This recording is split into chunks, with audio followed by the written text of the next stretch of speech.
Hey, what's up? This is Chosen, and in this video, going to be joined by a couple friends and teammates of mine to talk about a resource here that my friend VeiledShot has been working on, where we lay out some of the costs associated with getting a maxed out build and a more realistic calculation, like a non-clickbait, actual data-driven, average RNG cost association of some of these numbers that are going on in game. So we're just going to do a quick chat about some of the data that goes into that calculation. Let's get into it.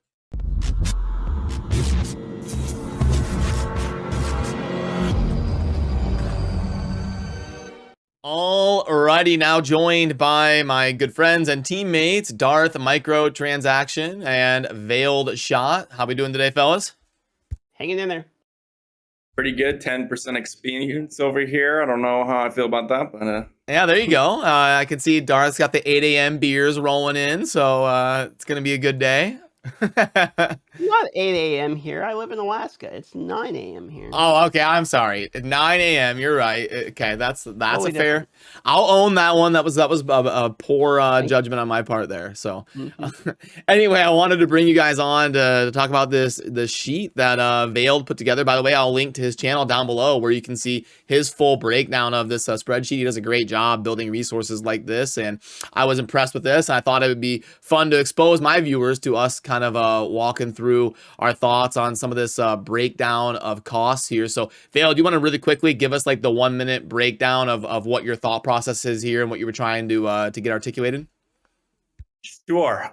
There's really two things. One, every single calculation out there is like, okay, how much in the most absurd way possible does it take to max out account? And what do I mean by most absurd way? Well, everyone focuses on the gambling mechanics of Diablo. They're like, how do I max based on that? But there's a whole other system in the game, which is the market. And all the people that I know, the people that are actually maxing their account on our server, are taking full advantage of this marketplace to max their accounts. And so the more realistic estimate is to figure out how much platinum's worth, how much platinum you're getting per crest, whether it's better to sell your gems or use them for gem power, what gems to buy on the market, what gems to keep. And then, of course, we have the actual just information about how much it takes to really max out a gem in terms of gem power and the duplicates needed. And then the last thing I wanted to do, which is the second part of this, is actually figure out what you need to max. Because a lot of people are like, okay, let's just talk about, 6 times blood-soaked jade, which is just not possible in the game. So I actually came up with a build, which is exactly what the build I'd be using when I max my account. There's also 2 totals at the bottom, which includes the amount to max out all 6 of your gems to rank 10. And then another total, which includes the resonance for those gems, which is a lot of extra gems ranking up. So Okay. Okay. You basically just don't max the resonance. I mean, it's not really something you do. It seems like everyone wants to calculate the data based upon stuff that you just wouldn't do. Yeah, that's exactly why I separated the two, because I feel like, and I said this in my video, but when you're talking about these numbers, like, and this is a kind of a fun fact, a lot of these numbers are exponentially worse as the amount of upgrades that you get. Like the first $1,000 is equal to the second $5,000, and then those numbers are equal to the next $45,000 that you spend. It gets so bad. It gets bad quickly too. Like we were talking about this earlier, me and Brad, where it's like they put you into these brackets where it's like, yeah, you got your peanut wings, you're $1,000 Andy. It's like if you're not willing to spend $5,000, that's where you stay. You stay in that class. All right, now you spent the $5,000. We don't care about you until you spend $25,000. Like it's Exactly. Yeah. Pretty crazy. Yeah. Accurate. I see you've got the total average plat at 3,500. So can you break down this? Because I see what you're trying to do. You're trying to break down how much platinum you can, like market value you can get per crest. So what is this like total average 3,500 average plat? Is that like average plat per dollar at 1,600? That can't be right. That is accurate. So actually what I've found is a lot of people are like, okay, hey, go buy platinum in the market. But on average, and this doesn't apply to you, Chosen, or myself, but on average, you're going to get more platinum per your dollar if you spend your money on crests, run them, and then sell everything that you get in the market. You're going to get more platinum. And that's mainly due to the fact that, although you have a low chance of getting those 5 stars, when you get a 5-star, it's worth, 10 times, 11 times as much platinum on average as a 2-star. And then, even more, about 30 times, 35 times as much as a 1-star. So you get those every 4.5%. So all those 4.5% that roll in, you basically make up all your platinum there. Now, obviously, that's an average of the current market. And a large portion of that is whether or not those seeping vials, those blood-soaked jades, are going to keep at that high price. And of course, whatever you drop, like there's a big difference. If you get that 4.5%, you get a chip of the stone flesh that sells for 32,000 versus a blood-soaked jade that sells for literally double on the market. This also accounts for the platinum tax. So you subtract the 15% off of these totals. Oh, okay. I was going to jump in and ask that. I was like, are you considering the 15%? But yep. Okay. I should know better. Of course you're on it. Good job.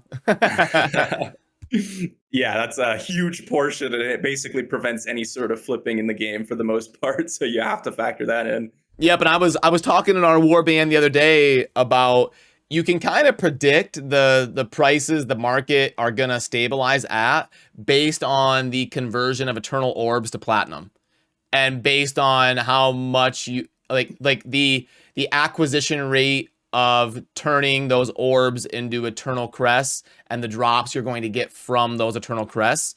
And I was telling you guys it ends up being about 60 to 80k platinum by each each time you buy spend $100 on those. Sorry, I'm getting way offbeat here on different numbers, but anyway, you can kind of figure out the expected rate, right, based on like is it more efficient to spend $100 on crests or $100 on just platinum, and then that kind of predicts the market, right? Yeah, I agree with that. There's always a baseline, right, based on what you can actually purchase in the game, and that's going to be platinum. There's only 2 currencies, and platinum is the one that you use for market. So I think that in general, nothing will ever go lower than something like that. So then this spreadsheet means the build that you want to run on your Crusader, you could expect to spend about $102,000 if you wanted to be fully cocked and ready to go, right? Is that what this means? So yeah, this is where I didn't really put too much effort into Resonance in terms of like making it known that this is the cost, because I truly like we talk about, okay, so the first 1,000 means a lot. The next 3,000 means X amount. And then the next 46,000 means, less than that even. But this 102,000, which is the number 102,000 is the cost of fully resonating all the gems. That literally means like maybe less than 50th like of these total 51,000 that maxes out your account in terms of gems. It's such a little gain. It's absurd. Like, you don't do this. My problem is, does it matter if it's $100,000 or $500,000 if the game is still costing $100,000? Like, no. I at a certain point, it's like I want to give the clickbait headlines of like 540k shit, but it's like, how much does it really matter? They could put $1 billion on there. Like, the problem is the same. Like, the problem is the legendary gem system is completely inaccessible with any way but money, basically. I mean, we can say you can get 1 gem every 10 days, whatever. Who gives a fuck? Doesn't do anything. Like, it's unless you're in Immortal and you're getting like a legendary crest out of the raid every now and then, like, you're basically getting no gems. And so for me, this whole problem can be fixed if we actually have the income of gems mean something different. So then why are some people getting these crazy numbers of 500, 600,000? How are they getting to that point? What's different about their calculation? And they're taking the math. They're taking the unlucky math of 1 5-star. They're timesing it by 6, and then they're seeing there's 5 for each one, so they're timesing it by 30. And then they're getting their number. They're like, okay, it costs this much for 1 gem. Well, if I can put 5 in one, and then they don't think that it's a different type of gem, and they don't think that resonance literally basically does, shit all. Like, Yep, and a Am mistake. I wrong, Veiled? Is that basically how is people are getting these numbers? Yeah, so here, like people always bring like, oh, it can cost you $13,000 for a 5-star gem. Look at Quinn69, he did it. But it's like, well, you get gems when you're running rifts. Like it does. If it's not a 5 out of 5, it's a 2 out of 5, or a 3 out of 5, or a 4 out of 5, because there's a pity system in the game. So actually, the most that you could possibly spend, assuming you're doing my method, which is running the market, and again, as we've seen in our server, people do this when you're spending money, like this kind of money. People absolutely do this, unless your JT is all business, and then you just keep running rips. But when you see this number, the most unlucky you can get and still max out your account, assuming you're doing this method, is 2.5 times this 51,000 amount. Why? Well, because the game has a pity. Every 50 runs, you get a legendary gem. The average is about 18 every 18 crests, based on like 4.5% drop rate. So 2.5 times is what you're going to pay. So the absolute most. But couldn't all of your pity drops be 2 stars? If all of your pity drops are 2 and 3 stars, then if you never get the 4 and 5 stars, you know. Technically, yes, you could have only 2 out of 5 star gems. I'm not sure what the chances of that are. I don't know what the chances are of. See, there you go. Next project, Veiled. There it is. 70,000 crests, and you get only one 3 out of 5. Exactly. Can you imagine? Yeah. Yeah. The other problem for me is like maybe we can use the auction house and the points are right, and I'll tell people the same advice, but it's like the auction house is unusable for me. Like, as somebody who wants to spend money, I literally can't buy what I need out of the auction. Like, they're not even there. I can't buy blood-soaked jades. I've been selling 3 out of 5s because I have 1 3 out of 5 that's going to bring my star up, but now I need like 2 more 2 out of 5s in order to bring it to rank 5, and the game, there's no way they do it. It's not like the game has fake items like in some of the other games, like RuneScape, right? They'll have like NPCs that will sell fake items on the market to keep it balanced. Like, it doesn't have that in Diablo. Like, the only people or the only items on the market are the people actually selling it.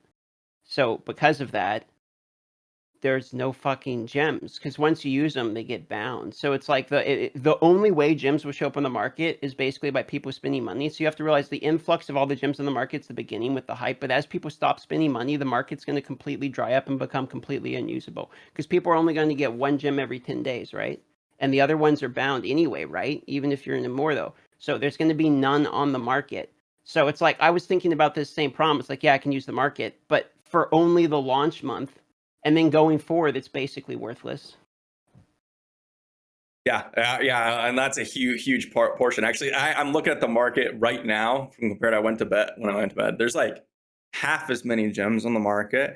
I assume someone went through and picked up a bunch of these gems. Well, I predicted that because when your dolphin tier spenders hit that wall where it's literally dumb to spend money, when those people hit that wall, you're gonna see less supply coming into the market, which is what Darth's experiencing now. There's nothing for me to buy because people are hitting that wall where they spent these people that used to be flooding the market with gems, these people that spent $1,000, $2,000, $3,000, now all of a sudden they hit that wall where they have to spend $45,000 and they stop spending. So we see less Eternal Crests being spent on the server, which means less gems coming into the market, which is going to dry everything up. Yeah, what's interesting about this is it kind of goes twofold. Like, let's say you have a whale who's purchasing up gems on the market currently, and then they go to run their rifts. You know, what's funny is it'll actually cost you less to max if the market dries up like that. Why? Well, because they're getting a bunch of duplicates, and now they can sell those ones that they don't need because they're going to run crests no matter what. Like, you have to run a bunch of crests to max out. And in my calculations, I have like over 7,000 crests run. So like, we're talking mass amounts. But they're going to have the ability to choose the prices of the market. And then when those gems, because a lot of the 5 out of 5s are still at max costs right now, when they want to pick up their 5 out of 5 later on, if they haven't already, it's going to cost them so much less because now they're selling all their gems for more. Yeah, but there has to be someone to buy it. No one's going to have platinum if the market's not moving, you know?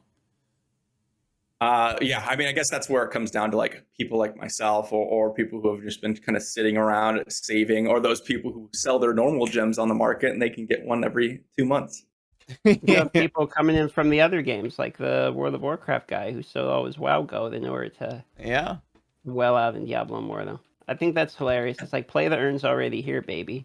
It's just, you don't need the NFTs to do it. Like, Blizzard's doing it already with WoW tokens. Yeah. Well, that's been going on forever with Forum Gold and JSP and all these different trading sites where you can transfer wealth from game to game. And yeah, that's been going on for 25 years. Yeah, it reminds me of RuneScape. It really does. Cool. Well, Still propping up the Venezuelan economy years later. is there anything we missed that that we didn't cover doing justice on your sheet, Veiled? Or did we kind of hit the numbers and talking points you wanted to get out there? I will say this because it feels like a lot of people just don't understand that they see the gem resonance and they're like, okay, well, you are calculating for a 1-star gem resonance, which is when you look at a 1-star gem resonance and you get them to rank 10 and you have to drop 2 1-star gems in them and rank it up to 10, which is nothing, right? Like the cost of a 1-star is like nothing compared to a 5-star. But a lot of people see this and they're like, okay, you could drop 5-star gems in this resonance system, which is just not true. Like people made articles about this and like, oh, this is the cost. You can drop 5 because they saw a picture and they see that there's 5 slots. And so they just said, oh, it's 5-5-star gems. Everyone, you know, like this is the insane. It's the narrative, bro. It's the narrative. Yeah. Like, look, even when I did that interview with the Washington Post, half my article got cut out because the beginning was talking about how YouTubers are basically just the same as a bunch of little media companies that go around crafting their own narratives to tell their own stories for profit. That whole part of the interview got cut. It's just, it doesn't fit the narrative. You know what I mean? Yep. Yeah, you pointed out the problem with media in the social media era. Like people just cut out and use whatever is gonna fit a certain narrative, and you experienced it firsthand with your interview. Yeah, and it happens all over the place, like legendary gems, resonance, and everything like that. It's one of the reasons why I made the spreadsheet in the first place. But yeah, I mean, the only thing that you could actually put in those 5-star gem resonance is 2 5-star gems and 3 2-star gems. And again, just like the costs of 1 stars are like nothing compared to 5 stars, the costs of 2 stars are also nothing compared to 5 stars maxing. And a lot of people just don't know that. So. Yeah. Well, anything else you wanted to get in there, Darth? No, man. I mean, I'm gonna put. I really still believe the same thing. Like which is, I haven't changed my opinion at all. Which is that the game is pay to win. You can get free and fun content out of the game. When you're bored of the game, quit the game, move on. It doesn't have to be this huge fucking thing where your life's over. It doesn't have to ruin all your other games for you. You don't have to start being toxic to the other people that you're supposed to love and you're supposed to be benefiting by trying to help them make better games. Anyway, I'm seeing a lot of people that are lashing out at other gamers, like instead of the company. If you want to hold a torch to the company, so be it. Go do it. Just stop flaming all the other people that you're supposedly holding the torch for next to you while you're doing it. That's my point I want to make. Cool, and I agree with that sentiment. And thanks for building this this resource, Veiled. I know a lot of work goes into building data and spreadsheets, so appreciate you hitting the grindstone and getting after the data. So thanks for joining me, guys. It's always fun, and we'll be cranking out more content soon. Sounds good. Thanks for showing up. Peace. Alrighty, so that's going to do it for this one. Huge shout out to my good friends, VeiledShot and DarthMicro. I will link to their channels down below. You definitely want to check them out and throw them a sub because they are 2 of the primary resources out there right now for good content on Diablo Immortal. So thank you for watching. Have a good rest of your day. Peace.